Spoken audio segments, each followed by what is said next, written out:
ngomba ko abakristo mugera ahantu mumenye ko gusenga ari urufunguzo. N'igihe nakubwiye ikintu ugenda usuzume muri prayer. I'm not your God. I'm not the God of man. I am a man of God. Man, it means a person like you. Ndi umuntu w'Imana, sindi Imana. Nubona rero ko mukene gusa ndababwira ko nzobashira ku mugongo ndabatware mu ijuru jewe.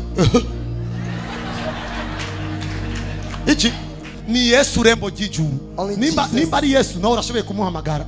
Ivyo nakubwiye bidatahurike shira ku ruhande. Ivyo nivyo byatumye abakobwa bacu musambanywa n'umuntu ngo Imana yavuze ngo ibihimba vyanje vyose biri kwa amavuta. Genda ugishire mu muriro kugira ngo ukarange ibijumba. Kakitie ku moto, sikwe kwa mafuta. Ami njo gashira mu mafuta yako, kakarange mabiazi. Nacho kimafuta chako. Na brochette ukene kuko deja.